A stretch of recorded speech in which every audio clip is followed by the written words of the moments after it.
Good morning, everyone. All right, so we're going to do Networking 101. And this friendly gentleman on the right, he was asking me, why do they do this session at the end? It should be at the beginning. Thank you, I agree. So, first of all, we have, of course, the WebEx app. You can join the group. You can reach out to me. Also, later on, if you have questions, if you want to know more, if you want to know more information, or you want to find your contact in Cisco, let me know. Simply send me a message on WebEx, and I'll provide you with the input. So what are we going to talk about? We're going to do a brief history of networking. We're going to look at some of the words and the acronyms, and there's a solid reason for that. In Cisco, we love TLAs. Anyone knows TLA? It's a three-letter acronym, yeah. So we all think that everyone knows them, and apparently we don't, so we're going to explain them. We're going to design a simple network. We're going to go into the OSI model, and then we're going to look at the most important layers in the network, so layer 2, 3, and 4. Then we're going to move over to today's world and how the world looks like today, and then we're going to look into where we are going and what is most important now with the software and the outcomes. So we're really moving away from products to solutions to really talk about outcomes. And there's a reason for that, because being a network engineer, being in IT, a lot of people have different perspectives on what you do, right? So my parents, they think I'm an absolute geek, I'm a nerd, I'm a hacker, right? That's what your parents think. Your friends, they think like you're a sweater, you're a nerd just sitting behind your computer. For the record, I know nothing about computers, okay? My friends come to me like, my Windows machine says this. I don't know. I have no idea. Don't ask me. Society still thinks that we in IT, we make the big bucks. And the boss thinks that that's what we do. We control wires in the wiring closet. What I think I do is doing something smart in the network and designing sophisticated networks. In reality, we're burning fires, right? We're how do you say? Stop the fire, fight the fires, that's it. As you can hear, I'm from the Netherlands, so sometimes I'm struggling with some words, but please forgive me. So, who am I? Who's your host? This is me. This is where to find me on the internet. That's my Twitter handle. Yes, I'm still on Twitter. My daughter says, okay, boomer. When I tried to explain her that I'm not a boomer, I explained her the different generations, and I explained that the boomers are from after the Second World War and everything, so I run for 2-3 minutes. Then she pauses, my daughter pauses and says, okay, boomer. All right, so I've been an end user. I've been in a water facility company in the Netherlands. I worked as a partner. I was doing Call Manager and Call Manager Express installations in the early days. 2002, 2003, 2004, that's when I lost all my hair. I worked for a distributor for 6 years. I'm now with Cisco 13 years. I started on the 1st of October 2010. I think that's cool, because that gives me the starting date 100110. You guys are smarter and more technical than I mean, this is the intro.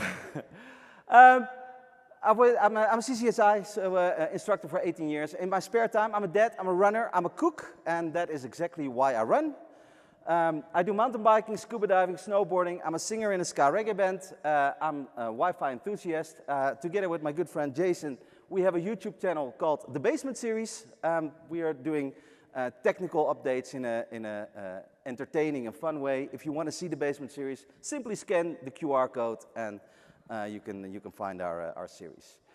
And it's important to know where you get your information from. And by no means I'm an expert, okay? You can see recognized experts over time. In the past, you had to be an acknowledged expert, then it was enough to be a student, then whatever was in the media, and now it's whatever Kevin says on TikTok or Instagram. I'm by no means an expert, but what I do and what I do in my daily life, in my day job, is try to take something difficult and explain it in a simple way. And that's exactly why I created this session. So when I'm doing a presentation for a customer and I'm talking about challenges that we have in an access control list or an ACL, and that a reverse subnet mask could really bring down your network, but now that we have all those automated software policies and AI fixing that, I'm looking at my audience and they're like, what's an ACL? But they're afraid to ask because they think I'm the only one in the room who doesn't know that. And you're not. So what I'm trying to do here is simplify and explain things. So if you are not from a networking background, if you are going to data center, if you're coming from the programming, you're a programmer, or you're a CFO in the company, or the budget holder in IT, and you want to talk to your people in your team, and you want to understand what they're talking about, this is why I created this session. So I hope you're going to enjoy. So what are we going to talk about, and the why of this session? Like I said, making sure that you can talk to the people. If you're in IT, if you're a network operator, talk to the language of the management staff, or if you are management, that you know what your IT staff is talking about. Because for a lot of people in management, it's magic. It just works. It works in my home. Why can't you fix it in our company network? Right? Sounds familiar? Yeah. So we need to explain every now and then that troubleshooting takes time. Bug fixing takes time, right? Patching is important. Yes, we do need downtime windows. We need to explain those kind of things. So brief history of networking. If you look at the internet back in 1973, and let's be honest, this is not so long ago, this was the internet. This is it. And it's important to have this in mind, that this is where it came from. This is how it started. We have seen a huge growth, and we see that the internet is now everywhere. We see going into 50 billion devices connected to the internet. 92% of the companies across the world have one or more applications coming from the cloud. And that number is increasing. So the number of applications coming from the cloud is increasing. And the number of customers that is using applications from the cloud is increasing. And the number of applications that everyone is using is increasing. So we see that this growth is significant. But you have to understand where it comes from to understand why the innovations that we see now are so important. A few things that we need to explain is different topologies. How can you create a network? So we had the ring network. I even installed token ring networks. Yeah, I'm that old. Yeah, I see some facing, some nodding.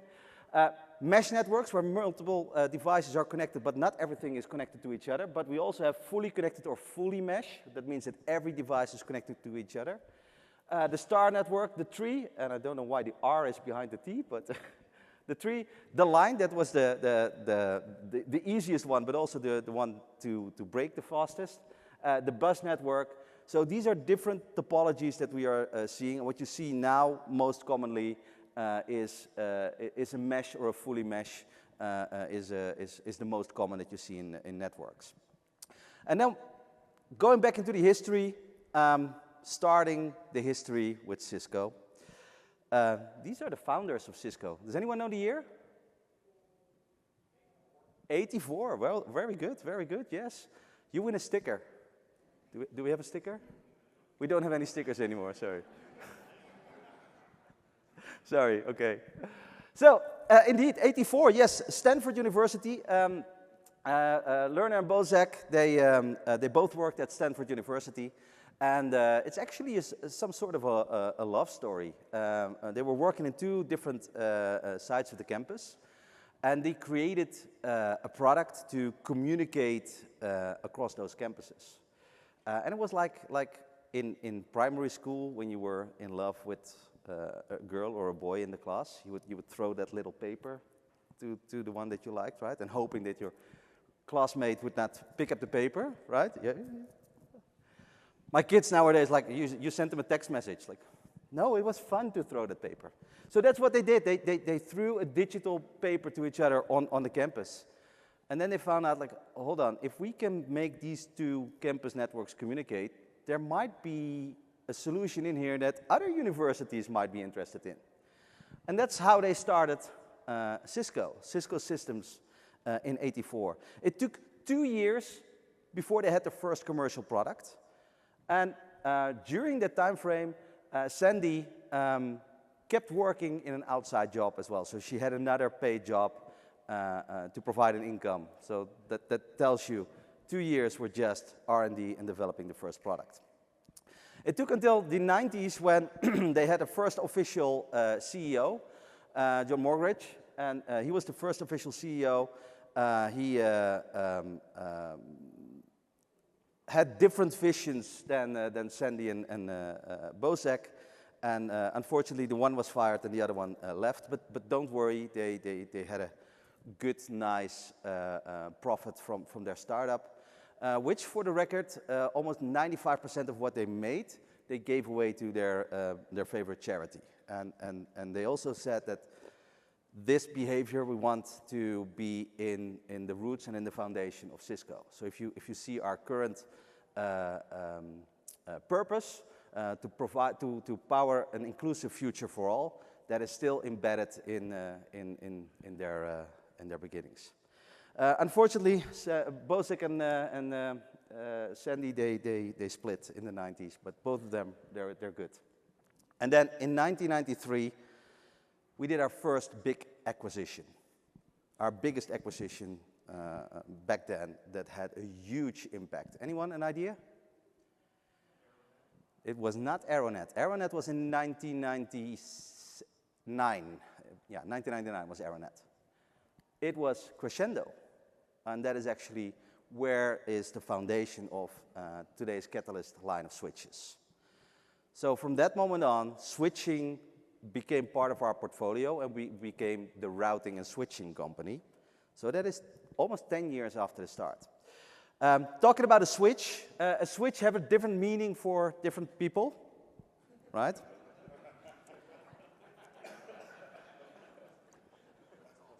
I found this really funny, so I decided to replicate it. These are my kids. That's my daughter, Jenna. That's my son, Valentine. The picture is, it's 3 years ago that I did this. But look at the excitement. You're getting a switch. And here my son was starting to realize switches are typically smaller. That doesn't look like a switch. My daughter could appreciate. My son did not. On the next picture, he's crying. I decided to take that one out. I did give them a real switch. I did, but I had to do this. For the record, they know I have these pictures in here. They approved. But from that moment on, we became the end-to-end networking company. And that is still the case today. And I think a lot of the people in management and the budget holders that we talk to do not realize what means end-to-end networking. Because they think, I have a laptop that connects to the Wi-Fi, there's magic in between, and then we go into the internet, and my application is slow. And it's your problem. End-to-end networking means that all those different components in the middle are in there, and they all work together. Now, you have probably heard this week the announcement of the unified experiences and the unified platform. 2024 is going to be the year of the platform. I think people don't realize how big that is, where we are developing now one uniform platform that has the same interface for all the different technologies. And it's not even the platform itself. The way we are now positioning it in our business unit internally is everyone is getting the same building blocks. So if you want to create something to configure your new appliance, your new device in the business unit where they create the interfaces, everyone is now getting the same building blocks, which makes it much easier moving forward to really bring them all into the same dashboard. So truly end-to-end networking. So talking about management, a little bit of the elements over time. At the beginning, it was network management was just, is my device up and running? That's it. Is it up and running, right? It was basically SNMP, simple network management protocol, giving you a status information. Is it red or is it green? Then we moved to the next generation where you could see, is it functioning? Is it working the way we had it in mind, or is it working the way we designed it? Is it doing what it's supposed to be doing? And we could do more and more centralized configuration. Now, moving into the next generation is having a centralized network controller where we now are having AI powered. So the network is collecting information, is testing it and comparing it to the information that we have from other uncomparable networks, and then AI is telling you if it's working the way you want it to work. This sounds like very simple. And we heard a lot about AI the last few months for sure, but definitely this week as well. And when we look at how AI is designed, how it's developed, there is learning data to put in, right? And it's garbage in, garbage out. So what you see with some of those generative, help me, Jason. Generative, sorry, I keep struggling with that word. Generative. When we're looking at a lot of the generative AI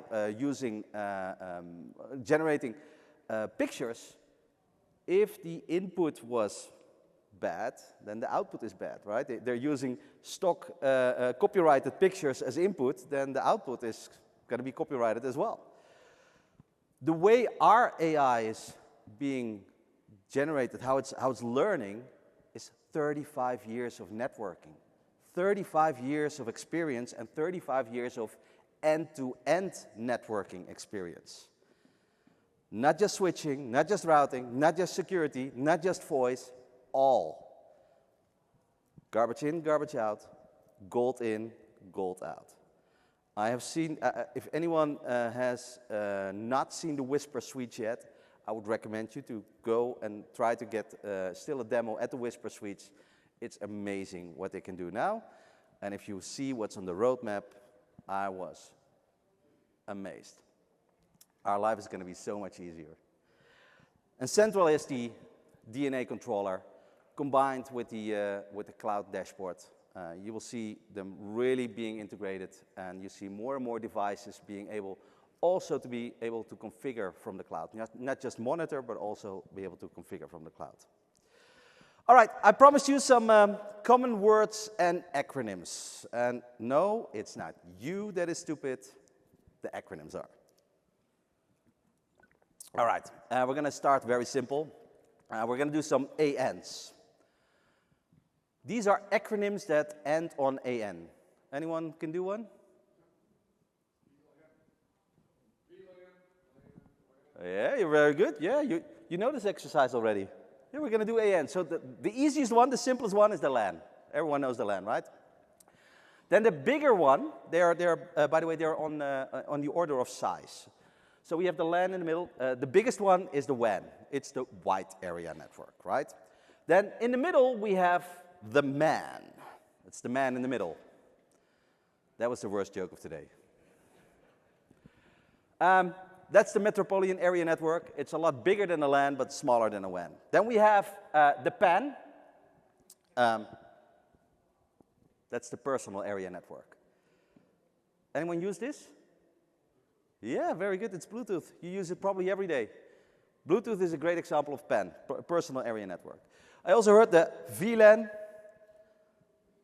There's a little bit of delay in there. We have the wireless LAN. There we are. Then we have the wireless WAN. Heard of this one? That's 4G, 5G. And you see it in more and more documents. They're talking about WN, for instance, as a backup or as a primary. So it's important that we know those acronyms. And another one that we have is the SAN, so the Storage Area Network. These are the common ANs, the area networks. But we have, of course, a lot more. A lot more. So we call them TLAs, three-letter acronyms. But we are now out of all our TLA letters. We have too many already. So we created AFLAs. They are the advanced four-letter acronyms. Because we are now beyond that, we are on XLAs. So anything.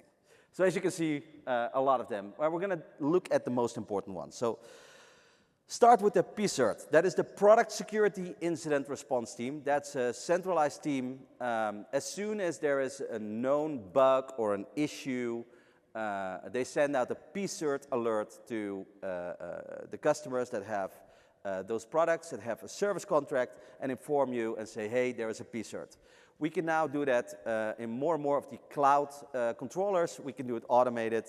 You will get a response from the PSIRT team. You have an issue with your device or your network, fix it as soon as possible.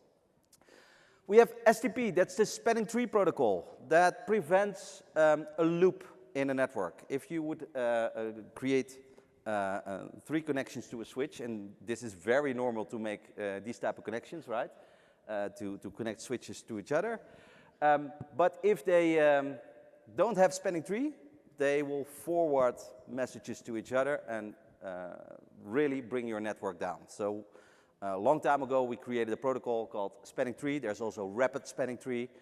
The default is to have that on. The recommendation is to not change that default unless you really enjoy stressful times in the office.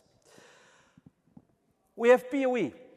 PoE is power over Ethernet, and that basically means that we're providing power over your Ethernet cable. And this sounds like something really small, but this is revolutionary.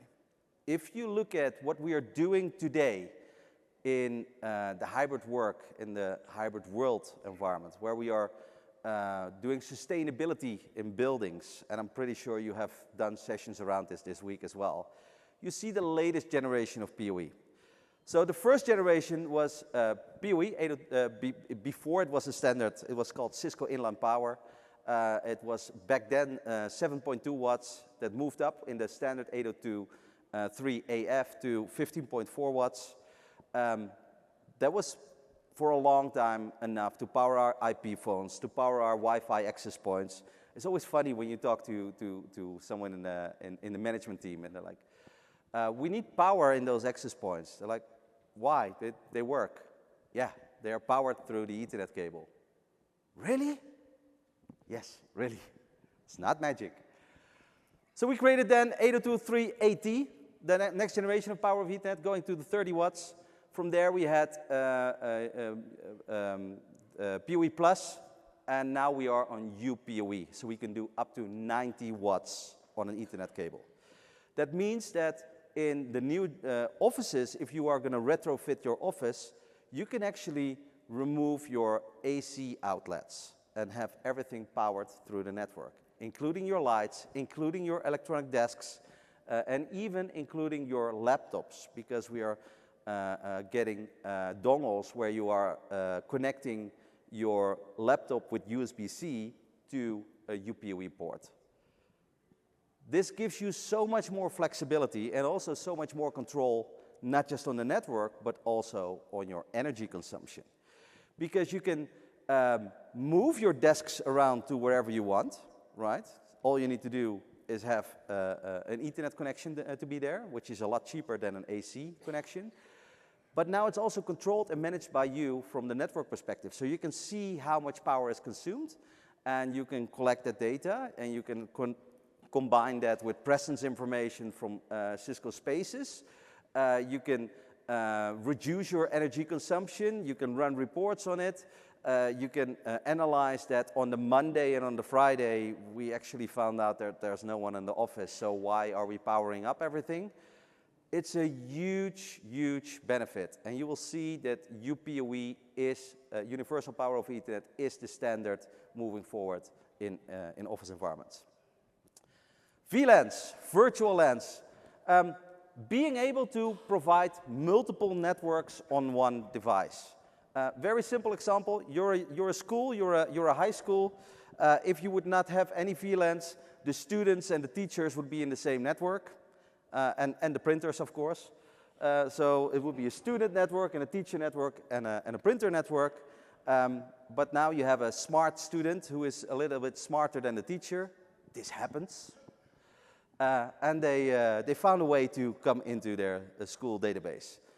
You don't want that, so the easiest way to separate it is separating the network. So you would create different networks, and where you would allow both the student to go to the printer network and the teacher to go to the printer network, but not be able to go into each other's network. Simplest way to explain VLAN. VLANs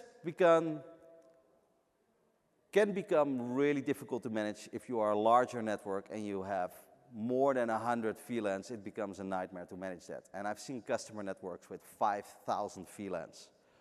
Whew, good luck. That's a lot of administration. VPN tunnel.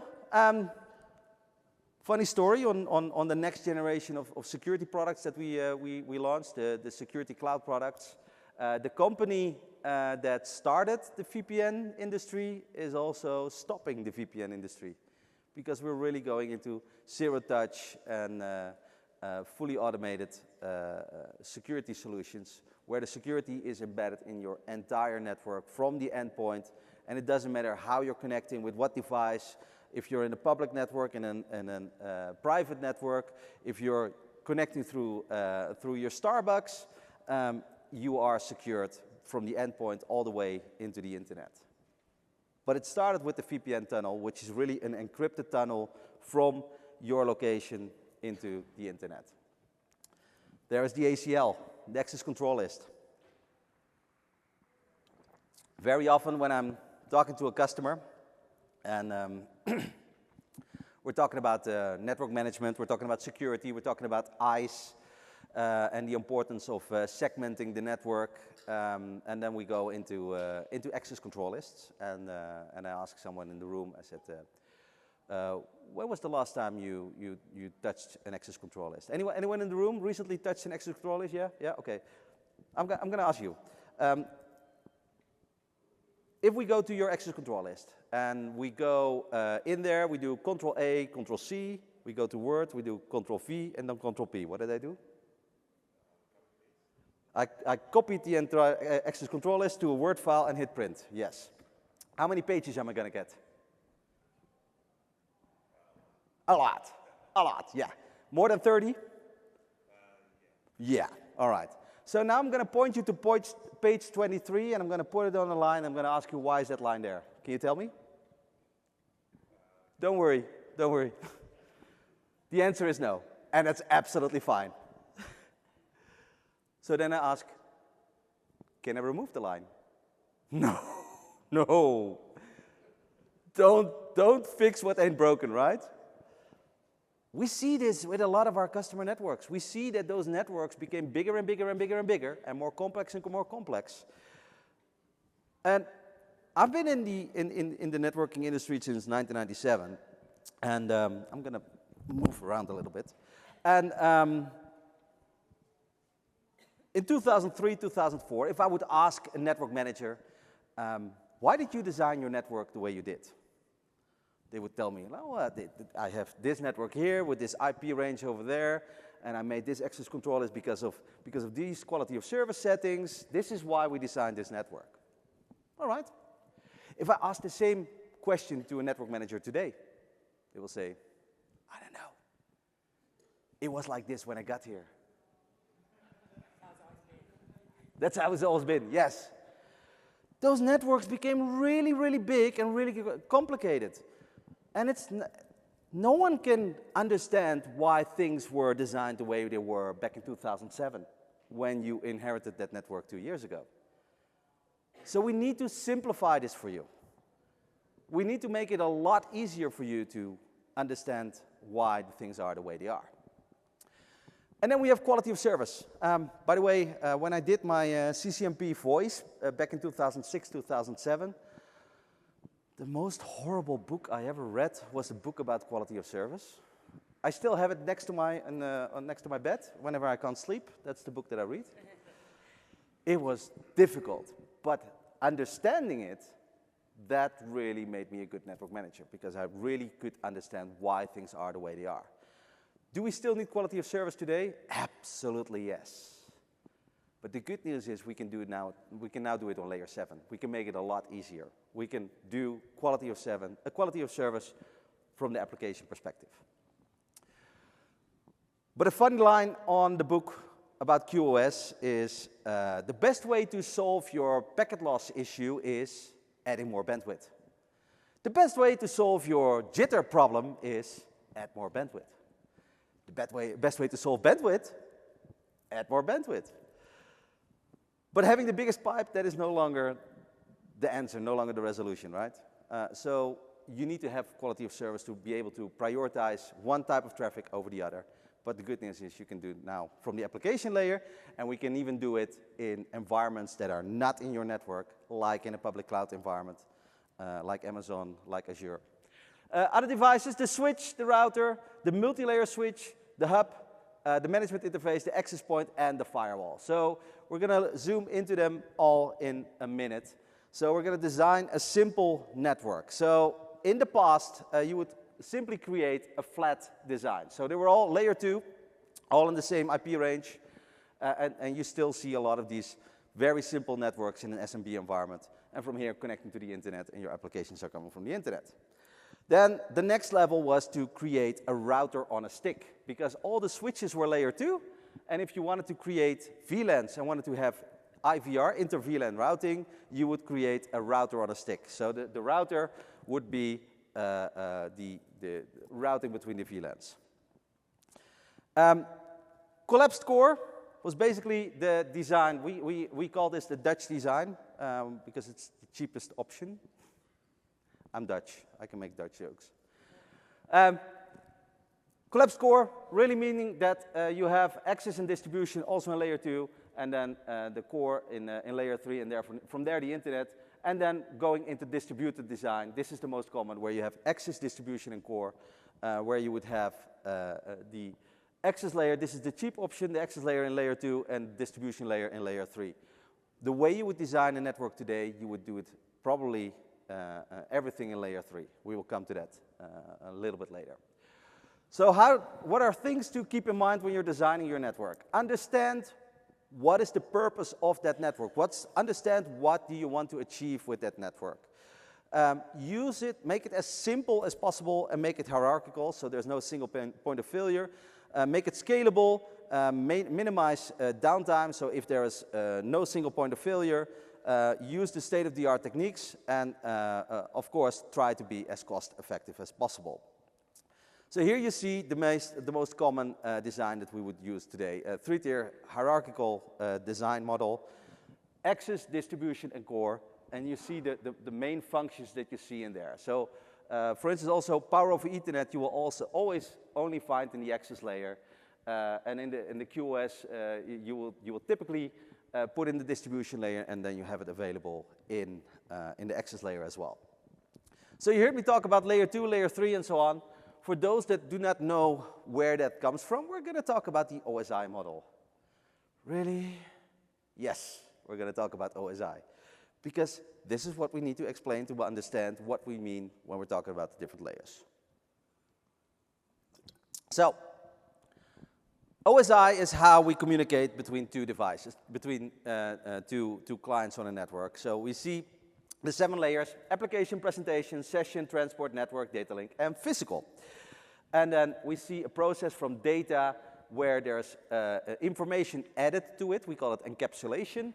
And then the different names that they have on the network. So on layer 1, we call it a bit. On layer 2, we call it a frame. On layer 3, we call it a packet. And on layer 4, we call it a segment.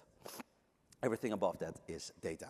So to better understand this, I'm going to do a chat message with my good friend Jason Grant. So we are sending messages to each other.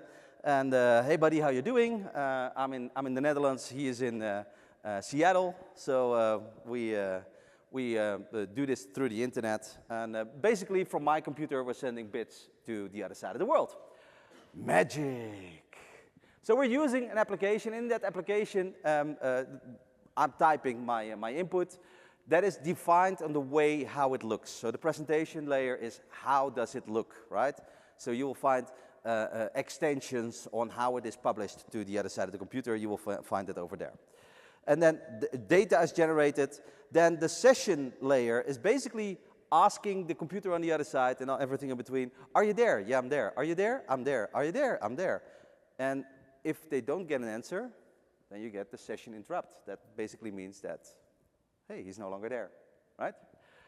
Then we have the transport layer. That's where the port numbers are added, so the receiving devices on the other side of the ocean knows to what application should I send this information. Then we have the network layer. That's where the IP address is added. Then we have the data link layer, where the frames, the MAC address is added.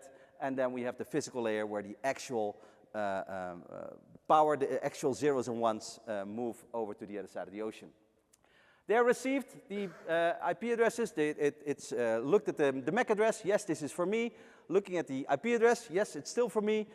Looking at the transport layer, what port number is in there. So what application should I send it to? Hey, the session is there. Are you there? Yeah, I'm there. Are you there? Yeah, I'm there. How should I show it? So what is the presentation defined?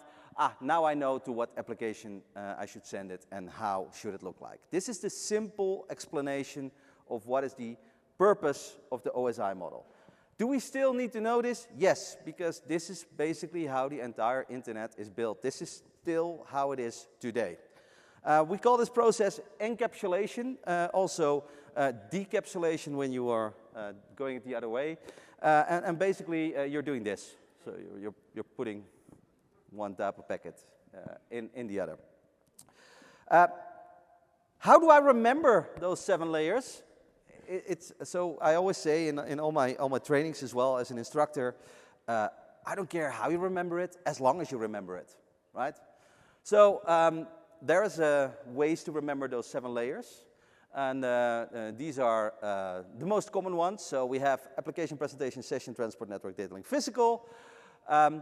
Please do not throw sausage pizza away. Or please do not touch Steven's private album collection. Please don't. This is the one that you learn when you do MCSE, Microsoft certifications. All people seem to need data processing. All people standing totally naked don't prosper. I'm going to give you one that you're going to remember and you're going to love. This is the one that I use.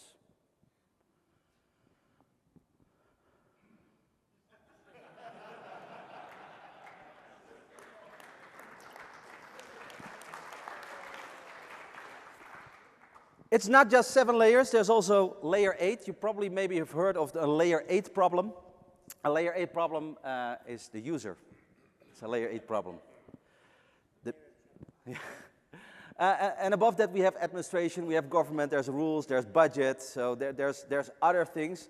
But very common when you talk in IT, when you talk to the people that run and manage the network, they talk in the layers. They still talk in the layers. It's a layer 4 issue. It's a layer 8 problem. Right? We still talk in the layers, so that's why it's important to have these. Network devices operate on those layers, so layer 1, the hub and the repeater. We also see here the Wi-Fi access point.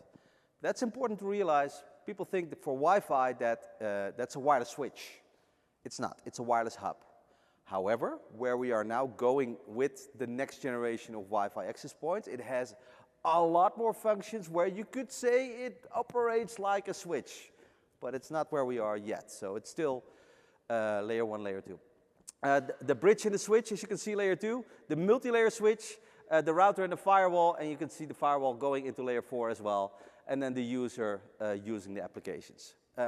Networking people typically work in layer 1 till 4, where programmers typically work in layer 5 till 7. Do they still need to know from each other? Absolutely. And that's why we need to create sessions like these for both sides, for the programmers to understand the network people, but also from the network people to understand the programmers. I would encourage everyone that is into networking to at least get basic programming skills, okay? I will never be a programmer, and every time I tried a code, it always failed, always. But the result, at least, was if I see a line of code now, I can understand what's the purpose. I can understand what that code will do. And that is, I think, in today's world, something we need. Hubs versus switch. So in a hub, all nodes share 100 megabits per second. So in this case, the total bandwidth is 100 megabits. And as you can see, only one car could go on the road at the same time. Where a switch, each node is dedicated 100 megabits or gig or even multi-gig or 10 gig. And as you can see, they're all dedicated. So they can have multiple devices going onto the network at the same time. So in a hub, layer 1, it's one collision domain and one broadcast domain. And the result of that is there's two devices going onto the road at the same time. You will have a collision. And when a collision happens, both of the cars are gone, and both of them have to be sent again. In a switch, we have one broadcast domain and 4 collision domains. So you can see it's a lot more efficient to have multiple traffic on the same device. Again, a Wi-Fi access point is a wireless hub, not a wireless switch. So that means that what you've seen here, this is also for your Wi-Fi access point and for your wireless clients. So if multiple clients are going to transmit at the same time, and you have collisions, then both of them back off their traffic and have to redo it again. And then we have the router. And that basically means that each port is having their own collision domain and their own broadcast domain. Now, looking into the wireless technologies, I put them here in the size. So we have the personal area network, the wireless LAN, and the wireless WAN. You can see the personal, it's short range, wireless LAN is medium, and wireless WAN is long range. And the main applications, and I'm pretty sure you know what you do with Wi-Fi, right? Anyone never used Wi-Fi? So the way Wi-Fi works, this is called a 4-way handshake. This is how association works from a wireless perspective. We have a station, in this case a laptop. It could be your phone, it could be your iPad, it could be your watch, any device. It's looking, is there a network available? The access point is beaconing. So the first step is beaconing is basically like a lighthouse sending out information into the network about the Wi-Fi access point. The station picks it up and says, hey, I'm interested, doing a probe request and getting a probe response. Then says, oh, I want to be a part of your network, trying the authentication. And when you have the authentication credentials, you go into the association request. And if you are accredited to get into that network, you are now associated, and then traffic can move on. This is the way how that works. Hubs versus a switch. All nodes share 100 megabits per second. In Ethernet, everything going on at the same time. Only one device can at the same time in Wi-Fi as well. That's really important to keep in mind. Layer 1 is still there, okay? You will still see this in existing networks. We're going to layer 2. We have the Ethernet layer, and here you can see the destination address and the source address. It's all based on hexadecimals. And the first part of the hexadecimals is vendor assigned, and the second part, IEEE assigned, and the second part is vendor assigned. So you can see who is the vendor, the manufacturer of the device. They call it the MAC address, has nothing to do with the laptop, okay? I see you need to speed up a little bit because I have a lot more to cover. So in Ethernet, we have unicast from 1 to 1. We have multicast from 1 to multiple devices, but not all at the same time. And we have a broadcast from 1 to all. That's the way that works. When switching wasn't switching yet, we had a bridge, and the bridge was connecting one side of the network to the other side of the network. And what we have today, a switch, is basically a multi-port bridge. So the functions of bridging are still there, but we now have that in a switch. And this is what you see when we go into the next level with VLANs. I gave the example of a school with a student network, teacher network, printer network. and IT, and as you can see, you can have multiple networks on one device. And then you have the VLANs where the traffic is going to. If you would make this a multi-layer, you would, in this case, a router on a stick. We would connect a trunk. The trunk is the connection between the device and the other device where multiple VLANs are crossing. We now have a routing table on the router. This could be in your multi-layer switch as well, but you can see where they can find the different VLANs and maintaining a routing table of where that traffic needs to go. Oh, sorry. So, switches versus routers. There's an old rule that says switch when you can, route when you must. I would say that is still valid. However, where we are now in the current generation of network products, it is so much more sophisticated that it's basically one and the same. And we will see that in a minute. Because in a switch, it has a lot of advantages. It's fast, but it's layer 2, so it's pretty dumb. With that, it's cheap. You can have a lot of connections. You can have loops. That's why we have the spanning tree. And IP addressing is very simple. A router is very slow, but it's intelligent. It's expensive if you would connect all your devices to a router. You cannot have any loops, but it will create complex IP addressing. So going to layer 3 for switching. We get a lot more benefits. However, it definitely increases our IP addressing complexity. So that's why you have IP addressing solutions to help us simplify that. This is fixed in where we are in the next generation of networking. We will see that in a few minutes. I spoke about encapsulation. We also have encryption. That's basically this. So that means that you have one type of traffic in another type of traffic that you do not see what type of traffic is in there. This is what we do in a VPN tunnel. We do not see that there's actually expensive sports cars in a truck. So layer 3, I have to warn you, I said I had the worst joke for the day already. No, that's still coming. That's this one. Now I promise that was really the worst one of the day. Doesn't get better, doesn't get worse. All right, so IP networking, using IP addresses from one connection to the other. Unique addressing allows communication between two stations. But there's magic in between, right? So we think, okay, we have location A and we have location B, and it crosses the internet. Well, there's a lot of things in between there, and all of them have their own IP addresses, their own ranges, their own port numbers, a lot of unique IP addressing going in there. So it really adds complexity, and it is all based on IP. And IP is the binary system. But you and I use decimals. Does anyone know why? Why does computer work with binary and hexadecimals and we use with decimals? Anyone? You're very smart. Yes, you're very smart. We have 10 fingers, yes.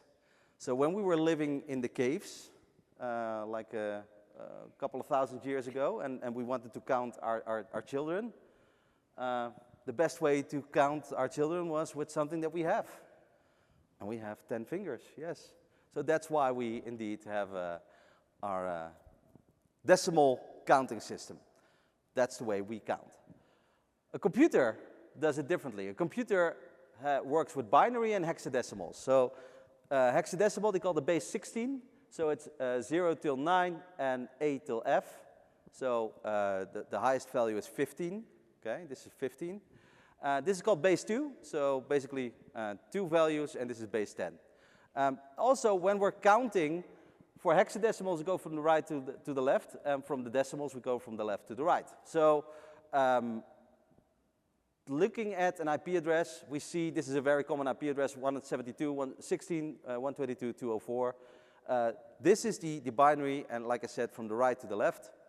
So, this is how it would look like, right? This is the way that works. And that's how you get to that number. IP address, split it in the network and the host address. What you can see here is 65,000 networks and 65,000 hosts, because it's in the middle. You can see that on the subnet mask, 255.255.0.0. The zeros tell you which part of the network is the host network. We can move this to the right, and we will have more networks, but we will have less hosts. That's what you have in your home. And probably in your business, you move it to the left, and you will have less networks, but more hosts. Does it always have to be exactly in the middle here? No, you could also do the subnet mask like 255, like 220.0.0. That is definitely possible. So you can move it, and it doesn't have to be necessary there in the middle. So there are 10 types of people, those who understand binary and those who don't. That comes from this one, yes. So what you see here is a network with different IP ranges, and then you're going to create subnet addressing. So creating different subnets to make communication possible in your network. And in this case, it still is very easy to maintain. In your routing table, your network table will look very easy to understand. However, when your network is growing, that makes it a lot more complex. Looking at the IP4 header and what are the components that are in that encapsulation, decapsulation we spoke about, the information that is added when the packet is moving down on the network, right? That encapsulation process. These are all the information elements that are added to it. And they tell you how that network is set up, and you can get information from that. This is an important one to know. 127.0.0.1, we call that home. If you would test your network, the first thing that you would do is ping 127.0.0.1, ping home. We have a T-shirt from, was it the 1,000 Eyes or Duo? What's the 1,000 Eyes? When the pandemic hit, all the Cisco employees got a T-shirt that said, I'm working safely from 127.0.1.1. So I thought it was fun. So how do you get your IP addresses? There are different types of networks. There's the A, B, and C class. They're all the private IP addresses. But we are running out of the IP addresses. Well, basically, we already ran out of IP4 addresses. So what do we do? There's a short-term version, and there's a long-term version. Short-term is private IP addressing, and that's what we do very commonly still in our network. And of course, the long-term solution is IPv6. So on the private IP address, this is defined in RFC 1918, and what you see here, class A, B, and C are private IP addresses, which basically means these are the IP ranges that you can use inside your network, but you will never use onto the internet. We call it process network address translation. Then we have IPv6, and basically with IPv6, we increased from 32 bits to 128 bits. That gives us 18.4 quintillion possible IP addresses. I did not know about this word, quintillion, before this session, actually. But you can see that's the number, and this is per network. Wow! So basically enough IP addresses for every grain of sand on the beach. And this is how it's built up, and as you can see, there's a lot more bits in it, and you can see how that is built up. So we have the global route fixed, and the subnet ID, and then the interface ID. So you can also have multiple IP addresses in one device. So for instance, you will see more and more things like an electrical car. Each component in it will having its own IP address, which makes communication a lot easier. We also have the home address in here. There's no place like ... Funny side story. I have a friend, and in the Netherlands, we have a joke. When you're getting married, you give a salt and pepper shaker. That's the most common, boring gift. If you want to make fun of your friends, you give a salt and pepper shaker. Looking for his address. Hey dude, what's your address? Getting the IP address. Now your local address. 127. Physical address. Dude. So, That's the addressing. Going into layer 4. Layer 4, we have TCP and UDP, the transport, the protocol that gives you acknowledgement that you have a message received, and UDP, you do not get an acknowledgement. Basically, am I sending out flyers to everyone? I'm assuming that everyone had it, but I don't know it for sure. Or I'm addressing each envelope to each one of you, and I know that you received it. That's TCP versus UDP. And as you can see, both of them are built on the IP address. Layer 3, layer 4. These are examples of things that come in through UDP. And these are examples of things that come to you through TCP. So also the communication between a car and the charging station, but also the charging station to the internet and to your app on your phone, all of that is based on TCP. The searching on your Amazon, for the record, for the next 3 months after creating this session, I had advertisements for salt and pepper shakers in my Google. Awesome. But all of them are based on TCP. And then we go into the ACLs, and here you see access control list, deny TCP, and then you see a reverse subnet mask, and then equal 21, and that means which port number is in this case denied. And then you see which IP address and what port number is permitted, and you have to know at the bottom, you don't see this in the text, but there's an implicit deny all. So basically, at the bottom, everything is blocked unless you have it opened. That's the simple version of how an ACL works, and as you can see, they can come quickly very large. And you would not just have it for allowing different IP ranges or port numbers, you would also use it to configure quality of service. So as you can see, they can become quite long. So over to today's world. The move to the cloud for a lot of our people around us, they think, yeah, it happens in the cloud, so it's perfect. Well, it also complicates a lot of things. The VLANs we spoke about. In a small environment, it's absolutely fine. We can manage this. But the bigger our networks get and the more VLANs we get, it becomes a lot more complicated. A lot more complicated. We also seen the benefits between switches versus routers, the downsides, moving into layer 3 or multi-layer switches. We still have complex IP addressing.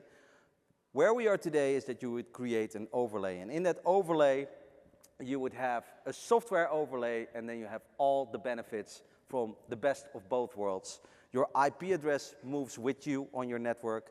It's associated to you, your credentials, and where you are connecting, and you can simply move around the campus or move around the network with your devices, and it moves with you. That makes it a lot easier for you to manage, to operate, to provide user experience, application experience.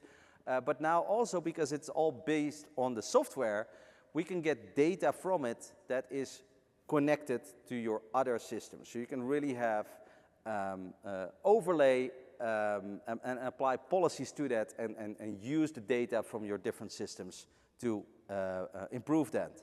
So what you see here is how that is going to look like. And you can see still you have still your switches and your routers and connecting to the different parts of your network. You will have ICE as the segmentation engine, your DNA center to do the management of your network and those policies, and it really becomes one network from a layer 3 perspective. So can we do this on a layer 2 switch, access layer switch as well? Yes, there is a way to do that, but the recommendation is to do it on layer 3 because of its power to make that happen. The magic word here is VXLAN. So VXLAN is the virtual extendable LAN, which is basically the new generation of VLANs. Much easier to manage, and you create dynamic tunnels based on where the traffic is coming from or where the traffic is going to make sure that your devices move with you on the network. We have the locator ID separation protocol, which is basically the telephone number where to find you, moving you onto the network. So it's no longer your IP address, but there's like a telephone book maintained on where you are on the network and where can the applications that you're using, where can they find you and your devices. And we have the scalable group tag. At the beginning, when it was created, it was called the secure group tag, but it is a lot more than security. But basically, this tells who you are on the network, where you are allowed, where you're not allowed, and this holds all the information for you, what you're able to do in that network. And together, this creates the fabric overlay, and is what you know today as software-defined access, which is the default now in enterprise networks. We spoke about the role of the network and the network controllers and the different evolutions of controllers. In the DNA center, you define the intent. So what is it that you want from this device or this application on the network? What's the intent of this traffic on the network? You then centralize your management, which drastically reduces your downtime, and then you can increase your user experience and user productivity. And because this is evolving into the next generation as well, we are not only providing it now anymore on premises, but you can also have it in Amazon. You can have it end of the month, end of the quarter. There's the virtual controller coming. The virtual controller version. And we are moving more and more of those features into the cloud as well. We spoke about the unified experiences. That is the next generation, and you can see managing it from the cloud environment. And then there is assurance. And assurance I always call putting a thermometer into your network. It tells you the health of your network, and not just right now, but you can do a thing that we call network time travel. I told you at the beginning of my career, I worked for the help desk, the service desk, and the phone would ring, I'd pick up, and say, hey, Steven, yes, what can I do for you? Yes, my computer doesn't work. Okay, that's a very great description of the problem, but I'll make a note, right? And then it goes to second line support, and they're asking me all kind of questions. This is the information that I have. All right, I'm going to call him. You would call the person that made the phone call. They, oh, yeah, I thought you guys fixed the problem already because it's no longer there. It's working now. Okay, I'll close the ticket. Did we fix the problem? No, we didn't. So 3 days later, we get the same phone call, right? If we would have had assurance back then, I could actually go and see which device, where are they connecting, to what access point, to what switch, to what router, what applications are you using, what other users are connecting to the same device, are they experiencing the same issues? We can see all that. And not just right now, but we can do what we call a network time travel. We can go back in time and see what was the problem when the problem was there. And there's a button that says, fix it. I love that one. Really making our lives from a network management perspective much easier. And that is the moment when you can say, it's not the network. Absolutely. So when we talk to our customers and say, where are you in the digital era? And when I ask my customers, typically they say, we are semi-automated. So basically, we have partially dynamic service alignment. We do end-to-end quality of service. And then when I ask, okay, so but hold on, can you do this, can you do that? They're like, maybe we are still on manual. We see that a lot of our customers are still where they are and don't know how to move on to the digital era. And that's why we created the success tracks in CX. So that is helping looking into the outcomes, dear customer, what is it that you want to achieve and how can you get there? That's why we created those success tracks. So, we spoke with CIOs of our customers and asked, what is it that you want from your network? What is it that you want to achieve? And these are the 4 main topics that the CIOs of our customers told us. By the way, this round of interviews, we did it, I think, 6 months ago.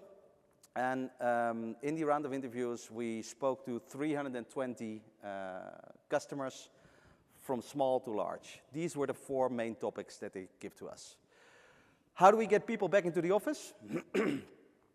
Security efficacy. I thought at the beginning that it was a typo, but it's actually a word. I didn't know that. It means that the security is everywhere. IT energy reduction and having proper insights and experiences.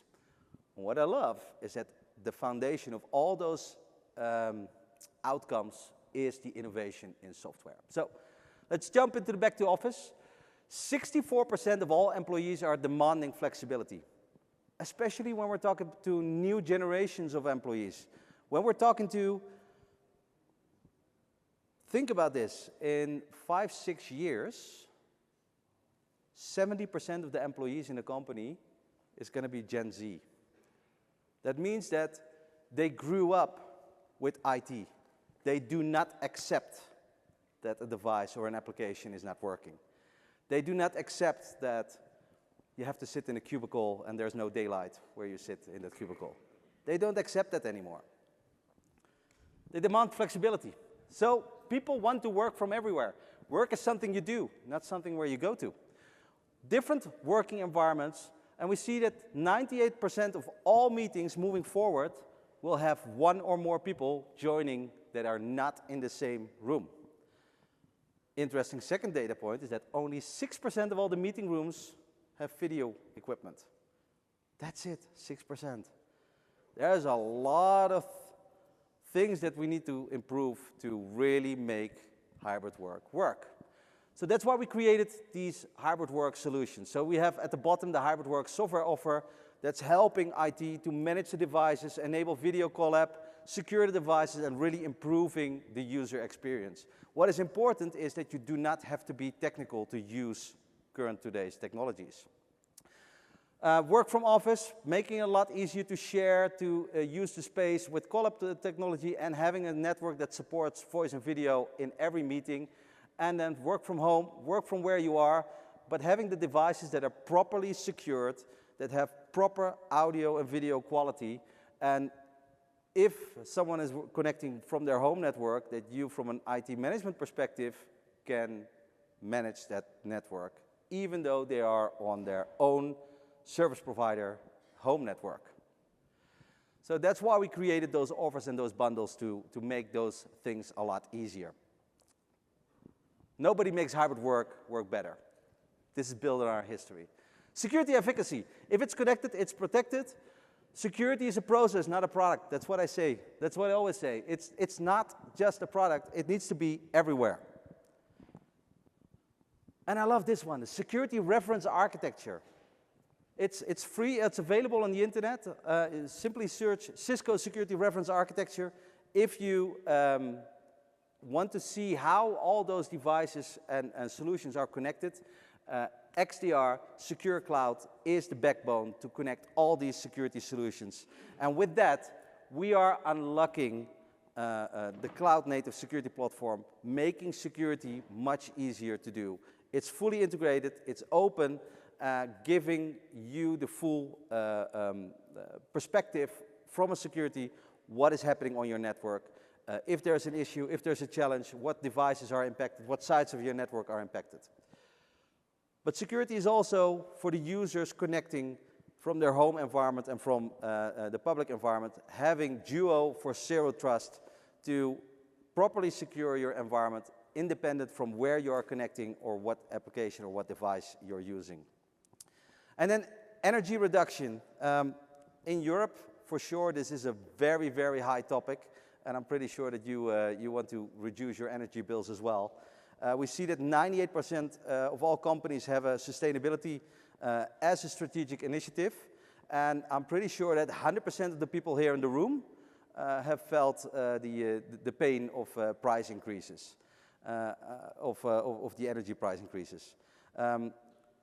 Only 66% of companies are increasing the focus on energy efficiency, and what makes that possible is IP and Ethernet. We spoke about the evolution of the UPoE, Universal Power over Ethernet. And this is the evolution of bringing those different networks together into a smart and sustainable environment. And when you do that, when you have the next generation of offices, this is how the workspace environment will look like. So as you can see, all of these devices are now powered through an Ethernet cable. This is the modern solution to office spaces. And if you now want to redesign your floor plan, all you need to do is unplug the Ethernet cable, move your stuff to where you want to put it, and then plug it into the next Ethernet port. And if you do that, we can save, just from the conversion from DC to AC, already 20% power. But now that you have all your devices connecting to your network, you can save up to 45% by just managing the energy consumption on your network. And then lastly, insights and experience, because it's all about the user, the customer, and the application experience. So we all think that the modern applications are simple. We use an application on our phone from the cloud and it works, and it's stable, it always works. Well, in reality, there's a lot of spots where this can go wrong, right? If you have a performance issue on your app, there's a lot of spaces where this can go wrong. So they are complaining to you and say, hey, my device is not working, my application is not working. Good luck in finding where it comes from. Because here you can see, was it in transit to the service provider? Is it my service provider? Is it the LAN? Is it the Wi-Fi? Right? This is the user's home network. Where is the root of this problem? What you need is FSO, the full stack observability, providing you visibility, insights, and actions, which gives all perspectives from NetOps, InfraOps. You can really have true end-to-end visibility on your network. And here you see 7 use cases of FSO where you can have true visibility on how is your application performing, how is your security performing, and where are the areas for improvement. Then we have SASE, bringing the security and the SD-WAN solution together. So the connect with the control, and then converging that with observability of Thousand Eyes, really providing you end-to-end security and application visibility in a secure SD-WAN environment. So software innovation is at the foundation of all of them, and we really want to make this a lot easier and package it. So it's not just about software innovation, it's also about software simplification and making it a lot easier to consume that. And that is the reason why we created EA 3.0, the Enterprise Agreement 3.0. It's no longer about a solution or a product, it's really bringing them all together into one comprehensive solution, making it a lot easier for you to expand, to go into an enterprise agreement, have your price protection from the moment you have the agreement. If there's a price increase, you will not get that price increase because you have the enterprise agreement. So making it a lot easier for you to expand. Also on the essentials networking, making it a lot easier to enter. We can now do cross-architecture, things that we couldn't do in the past, and really providing one experience on your software, on your consumption, on the network. These are 4 examples of the use cases that we are now positioning in an enterprise agreement. So you don't have to think about what's in it, what part of the network, what part of the components do I need. You say, I want to do hybrid work. I want to do full stack observability. I want to support a multi-cloud environment. That is the outcome that you want to go for, and we're making it a lot easier in an enterprise agreement, supported by the support and services, having it as one. So the EA 3.0, now also available on Essentials. We do true forwarding. So that means that the moment you have, you go for the agreement, you have, let's say, 100 licenses, you're growing your business, and next year you will have 125 licenses. That means that moving forward, you get 125, but we will not invoice you for moving back. We now have partners expanded. It's also for 2-tier partners, and security and services are embedded into the same enterprise agreement. So really making access to innovations much easier and much faster. That's what we wanted to achieve. Closing thought. If 1 million people see my movie, I hope they see 1 million different movies. This is a quote from Quentin Tarantino, one of my favorite video directors. And that's what I wanted to give to you as well. If 1 million different people see this presentation, I hope there was something in it for you that you can use in your daily operations, making your life easier to explain to other people why things are the way they are and better understand it. But if everything else fails, simply try turning it off and on again. That's it, ladies and gentlemen. Thank you very much. Please fill out the survey. Get the socks, I love them. And yeah, continue your learning. And thank you. That's it.